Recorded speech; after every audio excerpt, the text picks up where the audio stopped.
Justice Society of America, issue 12, Geoff Johns writing with Todd Nuck on the art. So this should be a quick conversation because it was a very quick read. We were wondering... This was barely an issue. Yeah, we were wondering what this was going to be, given that the story kind of wrapped up already. And it turns out this final issue of this series, the last Johns issue, before we get the new GSA book, is actually just kind of a celebration anniversary issue of Stargirl, because it's 25 years since her debut, which I did not realize. That was like a nice thing to read at the end.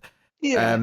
But it's basically just a lot of nice big art from Todd Nuck of like Stargirl talking about... It turns out she's making a speech at graduation, so she's growing up a little bit, and it's almost like... It feels like Johns is kind of saying goodbye to the character in some ways. With this, but it's mostly just like action and like different scenes of her in a stripe fighting various villains that you might recognize. It recaps some of her history, some of like how she met Pat, and like now she's calling Pat Dad at graduation and all that.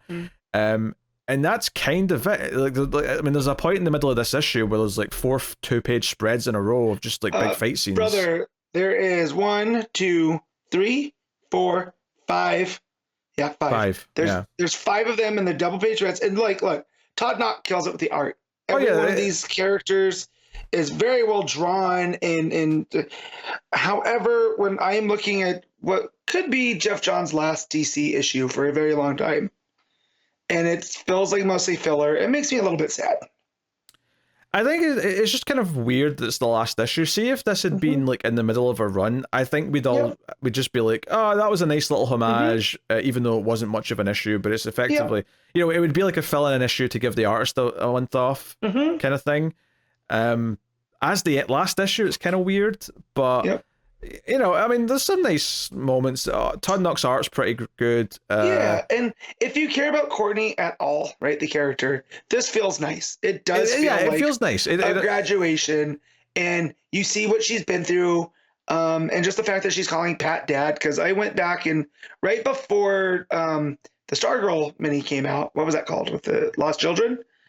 I went and I reread those early Stargirl, and so to have that so fresh, and how much kind of a brat she was just because of her own history and relationship with her father. So just to see that Johns gets to put that final little dot on things, it feels nice that this character has grown from that. Yeah, it's just kind of weird because it reads so quick and there's not too much to it. I think this being, either a fill-in issue in the middle or part of a Stargirl book, it would have fit a little bit better. This feels more like a one-shot that they just called issue 12 of this series because they figured it'd sell more copies that way instead of just having Stargirl, anniversary special issue 1. But, it does say at the end as well, forever dedicated to Courtney Elizabeth Johns, so re-saying that dedication is also kind of a nice thing, which... Yeah, it feels like a goodbye with good art, but it really is like, it's one of those things that you get sometimes in comics where they spend most of the comic just like doing like big 2-page spreads that are recapping an old fight that you've already seen, and that's what a lot of this issue is. And it looks good, but I really have not much else to say about it. No, and then there is a thread of her speech about Pat teaching her that You gotta, life's gonna give you curveballs, and you gotta do your best to knock them out. So the ending thing is bring on the curveballs, and that also kind of felt like if you're reading it through that frame too of Johns in his time at DC, right? This is what he had done, and now it's on to the next thing as well after spending so much time there. Again, it's bittersweet. Yeah.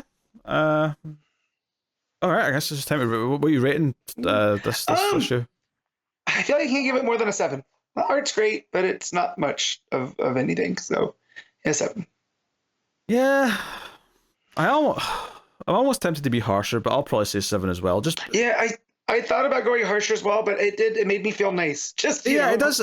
If you like Stargirl and you like the art, you're probably going to feel warm and fuzzy enough. But at the same time, if you bought this and feel like you got almost nothing out of it because there's not much of a story, I honestly couldn't really fault you for feeling that way either. So Yeah, just kind of a weird, like, tacked on last issue. I do think just calling the Stargirl special issue 1 or something would have been Yeah, a smarter Stargirl choice. graduation day special, you know? Yeah.